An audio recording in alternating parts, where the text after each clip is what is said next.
All right, thank you. That was wonderful. And it's funny too because I just heard that hymn yesterday, and did not recognize. I just heard the melody. I was watching a Ken Burns documentary on Thomas Jefferson, and that's the theme to it, and which I had not realized until just now, just this moment, listening to it. I was like, oh, I was listening to that just yesterday. So again, I want to thank you all for coming out and being a part of this. Yeah, Roy? Can I tell a short story about Walden? You sure can. Go right ahead. Back at the time when I lived near Boston, I would go to Walden, and I can neither confirm nor deny that I ever went skinny dipping there at night, but I did go one day, and I sat on the doorstep of Thoreau's cabin. I had one of those little books they used to publish with excerpts from famous books, and it was, of course, excerpts from his book, Walden. And I was reading a paragraph, and I discovered that I had read it 3 times and my mind was distracted. And then I read it again and realized that he was complaining in this paragraph about how they were going to put a railroad track across the end of Walden Pond. What had distracted me was the train on that track, and I felt really close to Henry David at that moment. Very good. Yeah. One of the things that fascinates me about great stories is where do they come from? How do we get to them? You know, and we think of the writer in a garret scribbling away at some story, but I've always been fascinated by how they happen and the chances that put together something like that do, because that plays so much a part of our lives. Years ago, I was working in a bookstore in North Carolina. And one of the women who worked, she worked in the back. She had the coolest job ever. It was to take the new books that came in boxes and open them up and put them out and put the wrapping around them to be sold and everything. And it was like Christmas every day. Every day boxes of books come in. And I went back to her office, and she was one of these people who like to collect little sayings, you know, and stick them on the wall in front of her desk. And so she had all these things stuck up there. And one of them I've never forgotten. It was a little yellow colored paper with black words on it. And the word said, goals can be deceptive. The unaimed arrow never misses. And I've turned that thing over and over and over in my life. That notion of the unaimed arrow and the idea that never misses, and the idea of where are we going and what are we trying to do and what are the paths, you know. And that came home to me in a special way this past summer. As you know, my father passed away from COVID, and we had the memorial service this past August. And one of the things that happened as I was living for a month there in my parents' house was I got a chance for the first time in 30 years to sit down with my best friend from high school and from middle school, Tony. And we had a chance to kind of catch up and to talk about our lives. And what I came away with so fascinated with was how here were 2 friends who began on a very similar path and whose lives went so extraordinary different directions. You know, it was fascinating to hear him talk about, because he had stayed in that town. He had stayed in the town we'd grown up with. His daughter had gone to the same high school he had gone to, which I found just really extraordinary because, you know, I had moved on so many times during the time when my kids were small. And, you know, and it was a similar thing with me and my dad. I had the same first grade teacher that my dad had in the same school, you know, and that's with that notion of sticking together. And I would tell you that it was not at the same time. The Southern comedian Jeff Foxworthy has a routine he does called "You Might Be a Redneck," and one of the "You Might Be a Redneck" jokes was, "You might be a redneck if your daddy walks you to class because you're in the same grade," and that is not true. I'm a Southerner, so I can tell that story. But that idea, you know, of him having stayed, you know, around his family and having his kids go to the same school that he went to, and it makes you wonder, you know, about. I became a little envious of his life, which had stayed close to his parents and stayed close to his community. And I think he had a little envy of my life because I had traveled much more and had lived in so many different places and was living in New England now. And so it makes you think about the roads that got you to where you were going. And one of the things that I've read over the past couple of weeks is a book by Kevin Dan called The Road to Walden. And Dan is a biographer. He's also written this, Expect Great Things, The Life and Search of Henry David Thoreau. And Dan had written this biography. And while he was researching the biography, one of the things he did was walk to Walden Pond. And so in the anniversary year, 2017, was the 200th anniversary of Thoreau's birth. And so there were lots of books and, things going on. I did a program at Walden Pond. And so he decides he's going to walk to Walden from Manhattan, where he lives, and literally just pack a bag and walk it. And it took him 12 days. And so the book is divided into 12 kind of moments of his walk. And each one has a theme of something that he has learned from Thoreau's writings, breathe, create, dance, transcend, befriend, walk. And each one of the English romantic poet, William Wordsworth, had this concept that he talked about called spots of time, things that have happened to you during the course of your life that stay with you and that continue to kind of give you lessons about what you've been through and what you've done. And so this book was very much about those spots of times that one writer had as he walked across the land, seeing how much of it had changed, trying to think about what this world had been like. And finally, he gets to the cabin. The subtitle is 12 Lessons from a Sojourn to Thoreau's Cabin. And I think when I think about the things that pull us onto new roads and different roads, Walden and Thoreau is such a great story because, of course, Henry David Thoreau didn't write the book Walden at Walden. What he wrote was a book for his brother, which was eventually published as A Week on the Concord and Merrimack Rivers. Thoreau didn't build the cabin to escape from the world. What he really wanted was just to carve a little space for his own life. Up until this moment, Thoreau had always lived with other people. He lived with Emerson for a while. His mother had a boarding house and he would stay there. But the cabin at the pond was the first place that was just his. And I think that was part of the drive as well. And he wanted to write a book about his brother who had died years before. And so this sets off, a time living there, having friends, traveling around. And what he has in the second year that he's living there, he begins keeping extensive journal entries. He's been keeping a journal for years. And it is out of this that we get the book Walden. And I found myself thinking about how of the unaimed arrow and the notion that sometimes, a direction will open out that you're not expecting. We think about that so much when we look back over our lives. And it's been especially strong for me because I'm a librarian at a library in New Hampshire, something that opened out just within the last couple of months for me that I would have never imagined about, and we think about where are we going and where is this going to happen? I'll never forget sitting down when I was a young married man with the other young married couple. And we were talking about, plans for the future. And he told me, he said, well, my wife and I, we have a 5-year plan. And I remember sitting there thinking, a 5-year plan? You've got a 5-year plan? I never have anything over a week and a half plan. And I have not the shred of hope that any of that will work out. A 5-year plan? How can you plot your life out like that? And we're so goal driven, I think of that, goals, you're hit with this over and over in your life.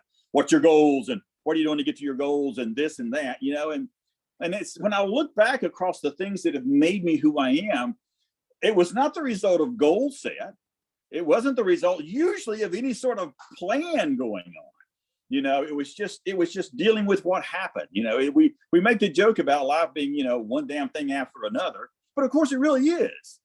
And sometimes you're just thinking about, when you read big books about the history of the Civil War or World War II, and, you think about these big battles and these big things going on. But most historians will tell you, most people who were living at the time were just thinking about their next meal. They were thinking about getting through their life. They weren't thinking about some of the bigger things that are going on.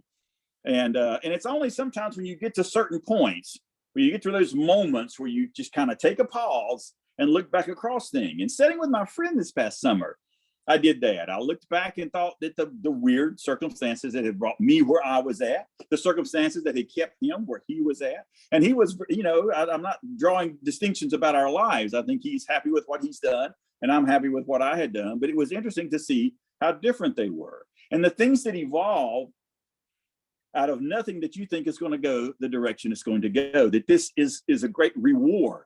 And when I think of Thoreau and I think of Walden and I think of great literary works that came just because of circumstances that led to a type of creativity that would not have happened any other way. Thoreau would not have written Walden, the book, had he not stayed at the cabin. But the cabin opened up the story that would become the book Walden. And I love some of my favorite other stories like this have to do with writers. I think of Mary Shelley. Okay, Mary Shelley and Percy Shelley, the poets, have been traveling through Europe in 1816, and they arrive at Geneva where they meet Lord Byron. And it's a rainy, awful summer, and so they sit at night around the fires, and Lord Byron has been reading ghost stories. And suddenly, after reading one of the stories, he tells the assembled group, we should all write a ghost story. And so they all sit down to write ghost stories. And Mary Shelley has a hard time at first, but then she has a dream.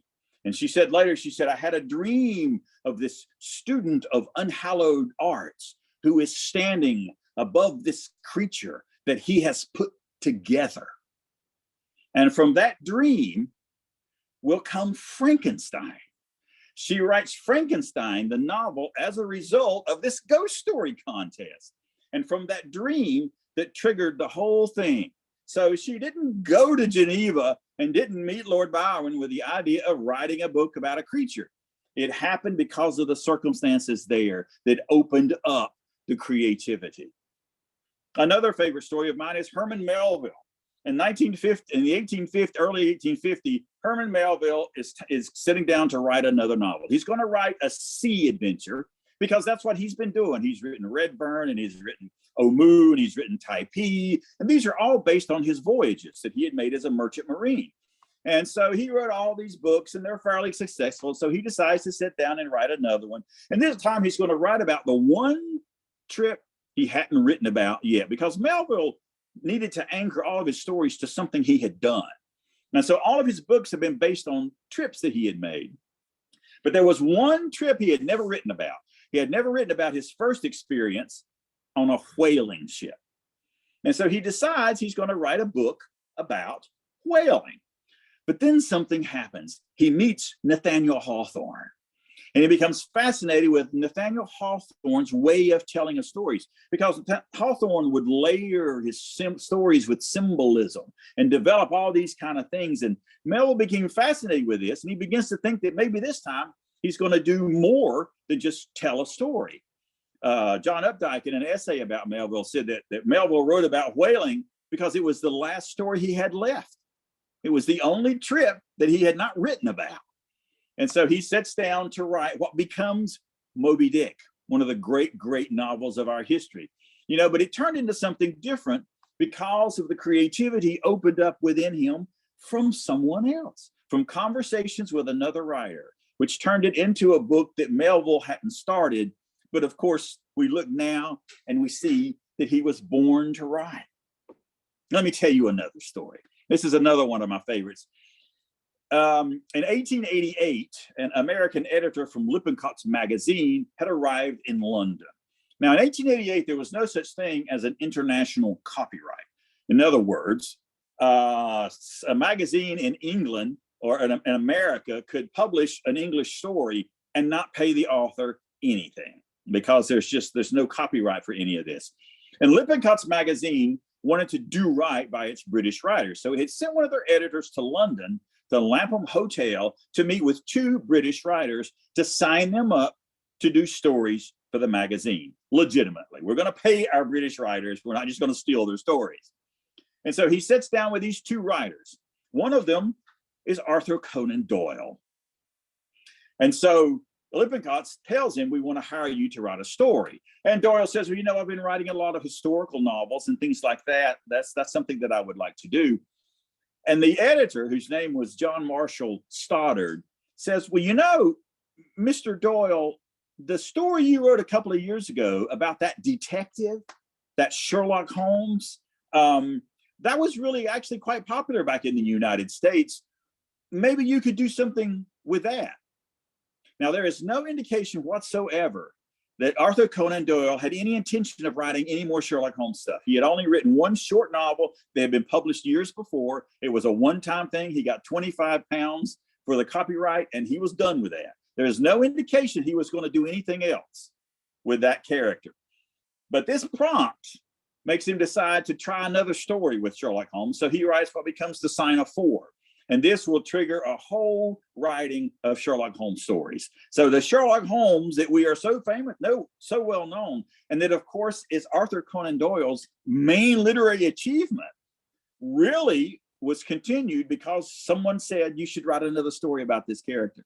And in writing The Sign of the Four, Doyle became kind of enamored of his story. He realized that this setup, or this detective and this man, John Watson, who tells the story, there's a lot that could be done with that there's a lot more there than I have been using so far. And so the story grew in the telling, to use a line from Tolkien, because the last story I want to tell is Tolkien, who did a very similar thing. He wrote a book, J.R.R. Tolkien wrote a book for his children called The Hobbit. And it sold quite well. And so the editor, or the publisher rather, asked Tolkien, that was, The Hobbit was nice. Would you continue that story on? Well, the people would like to, we have a lot of interest in this. And so Tolkien said, I guess I can do that. But it turns out, of course, that what he writes after The Hobbit will take him 20 years. And it's The Lord of the Rings. And Tolkien said that the story grew in the telling. When I wrote The Hobbit, I had no concept I was going to write a great big epic fantasy. I was writing a story for my kids. I thought I would sell it because other kids might like it. But that little acorn, to use the great Roy image, that little acorn turned into something extraordinary. And it would turn into something that Tolkien could not have seen at the beginning, in the same way that Doyle could not have seen what Sherlock Holmes would do, and the way that Mary Shelley could not have seen what her dream of this student and the thing that he had created, what that would be, in the same way that Henry David Thoreau, sitting down and keeping his journal in his cabin, could not have seen what it was going to become. And I find great solace in the fact that we never quite know where these things are going to go, what doors are going to open with us. I came across one of my favorite lines from one of my favorite comedians. Is something that I've really always loved. And this may be the first time in a Unitarian service that George Carlin has been quoted. If it's not, it's because I quoted him sometime earlier. But George Carlin had a routine where he was up on stage and he was talking about riding on airplanes and how crazy that could be. But he had this one thing that I really, really liked, where he's talking about the stewardess welcoming you to a place that you've just arrived. In other words, you've all just arrived there, including the stewardess on the plane, but they're welcoming you to a place that you've all just arrived at. And he said, if you haven't gotten where you're going, you aren't there yet. Now that seems obvious. If you haven't gotten to where you're going, you aren't there yet. But I find myself circling around that phrase over and over and over, because we ask this, don't we? Especially when we get to this point in our lives. Where have I been going? Is this where I've been going? It's the child's question from the back seat on the long trip. Are we there yet? Are we there yet? I think that's a question that does come at us all the time. And in a world that is changing so much like this, we have to wonder this. Are we, is this where we're going? Where are we going from here? These are things that can be really scary. But when you look at moments in your life, when the COVID, I think, has prompted this, where it looks like things were just going nowhere. And then you think back to what got you out of that. My own personal moment, was when I turned 40. I vividly remember my 40th birthday. First of all, there was the sheer fact that I was turning 40, which I hated passionately. But I also looked around at the moment in my life, and you know what? Everything in my life had caved in. My marriage had fallen apart. I was living in a student housing, far, far away from my kids, far away from my parents, far away from any friends. I was working 3 jobs and I had no money. I was broke. I was turning 40, and I sat in my apartment and I looked around and I thought, you've got nothing.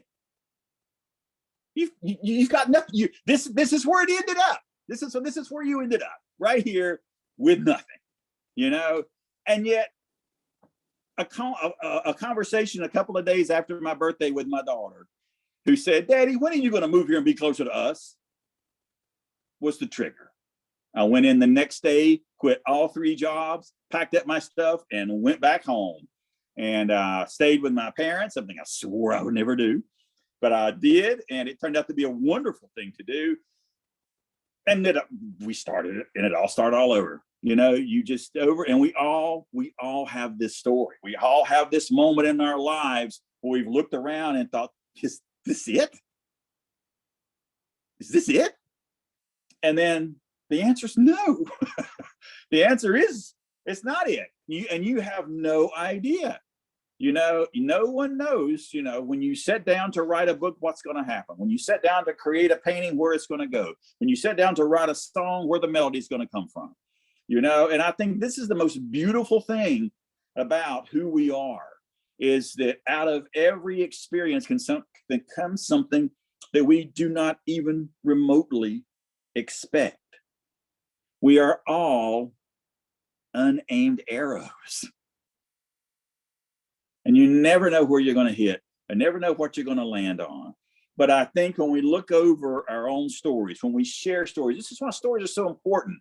And this is a theme that I think we've really gotten a lot of great work with over the last couple of weeks with Ginger's program and coming together to tell our stories. I think that's one thing that we have learned, is that not only do we have the story, but in sharing our stories and telling one another about the roads we've been on, the places we thought we were going to end up, and the place that we actually ended up, is such a great sharing experience. And so I want to thank you all for doing that in some of the things that we've done over the last couple of weeks. And obviously that stuff has really been working at me as I thought about this, you know, this man's journey. My own journey to Walden Pond took 40 years. I read about it in college, dreamed of someday seeing it, but it wasn't until I made a trip up here with Sandra and I went to Walden Pond for the first time.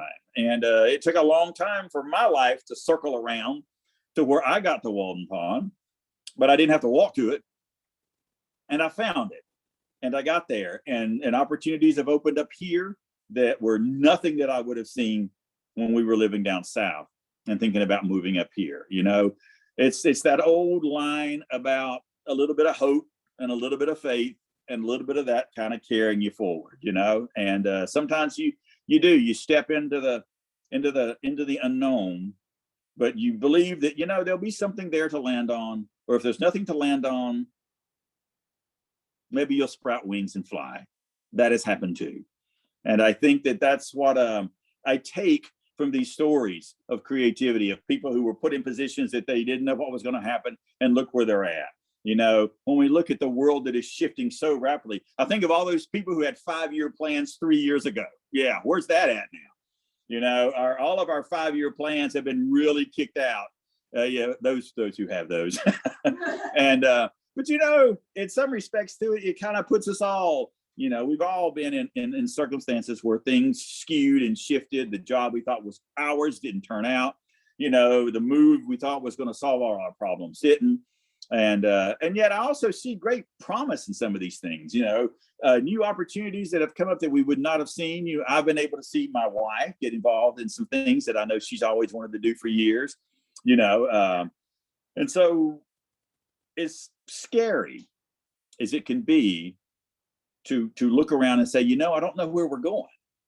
And as scary as it can be to think, you know, what's coming from this, I think too that we can look and see in our own lives those moments when we got and we're like, you didn't know where you were going and you didn't know what door was going to open, but the door did open and it got you somewhere else, hopefully somewhere better, but somewhere to where you could find your own path.